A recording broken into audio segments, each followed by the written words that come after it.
What's up, witches? This is the Undercover Witch, and today we are doing our water signs. So this reading is for you if your rising sign is in Scorpio.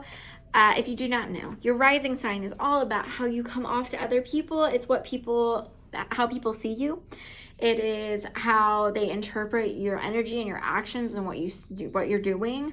It's how that birth chart that you have and all of the signs and all the different places kind of comes together and it appears as one being. That's how. And but I'm using this today. I'm using your rising sign today to group y'all into different readings so that we can look at your karma, what manifestations you're bringing in, how people are viewing you, and how it's going to affect you. So we're going to be starting with our karma cards. Oops, drop that down. Karma cards. And these have 3 different sections. You're supposed to do 3 different cards, and you pull each card, you read what it's supposed to say. Then we have our archetype cards, which is pretty similar. There's different groups. We're not using those groups today, but that's going to be the main part of our reading. And then lastly, for some clarification at the end, we have our tarot. I do not remember what these are called, but they're little like see-through kind of things. I really need to watch, like, look at that. Like, I need to watch this. But they're really cool and I like them. Let's go ahead and begin your reading. This is going to be from from April right now, today, to the 4th week of May. If it goes on longer, it might go on long. No, it's until the next, until the 4th week of May, because then we're going to start the whole other thing. Houses. See what house. And I have this backwards again. Why do I keep doing that? I don't know why I keep switching these. Anyway, your house is going to be your 7th house, which is all about how you work with other people. Your first planet is Mars, which is about how you, kind of similar, how you interact with others. But like the energy that you use to interact with them. There we go. In Sagittarius, I feel like this is a very, very fiery reading, Scorpio, which is fitting because out of all of the signs, out of all the water signs, you know what? I'm going to post a video on this. Or maybe a TikTok, I don't know. But like Scorpio is kind of the fire sign of the water signs, you know? And like Aquarius is the air sign. Is the water sign out of the air signs. And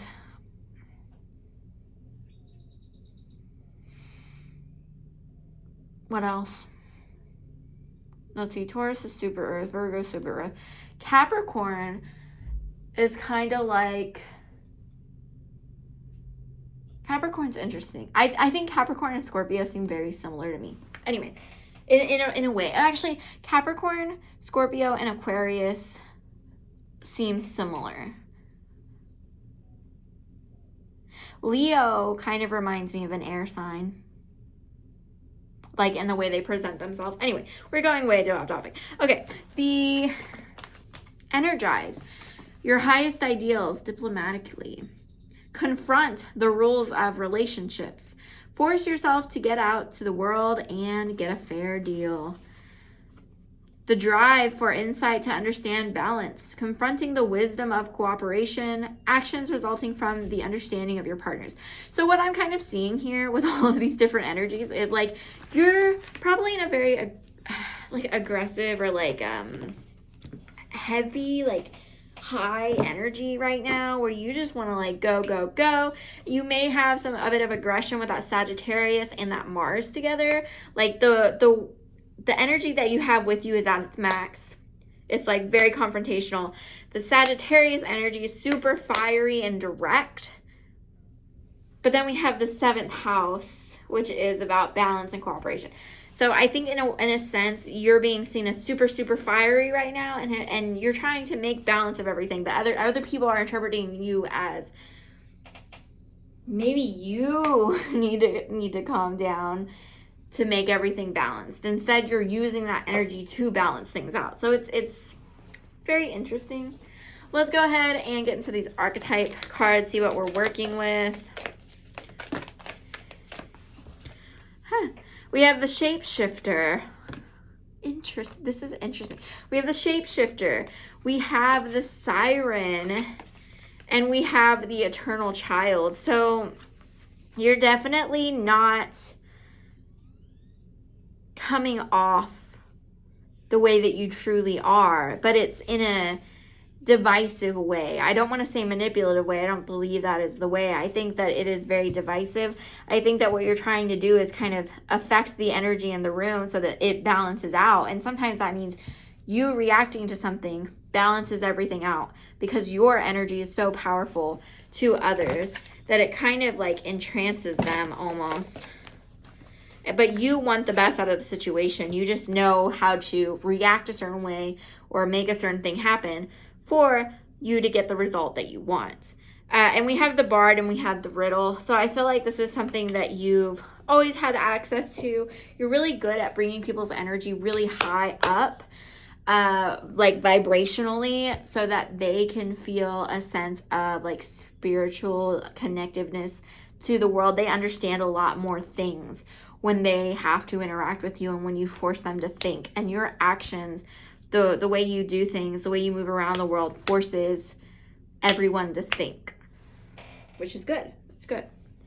Let's go ahead and I also have the lovers and also that 7th house is all about, not all about, but partially about relationships, partially about partnerships.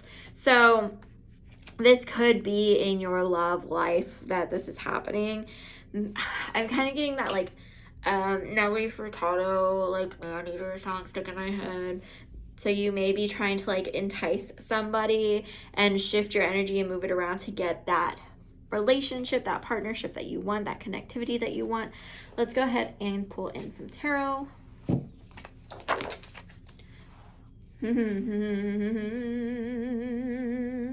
Yes, yes, indeed. The Magician. Manifestations are very, very, like you're like in your zone right now. You're just like pulling shit in. I've been getting the Queen of Wands for every water sign today. So, wow.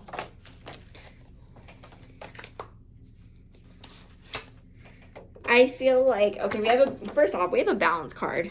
But I feel like at a very, very, very young age, you were kind of given this gift of love. Like, you can create love from nothing. You have to be able to learn how to control the energy of the room because you were in situations where that was needed for either like your survival or maybe you watch somebody else master that skill.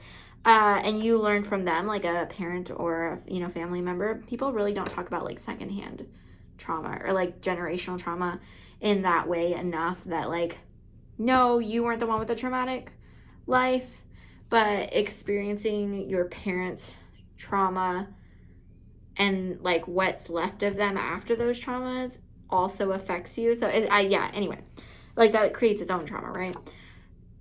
But I feel like the more you go down that line, that it just gets really weird. It gets really different.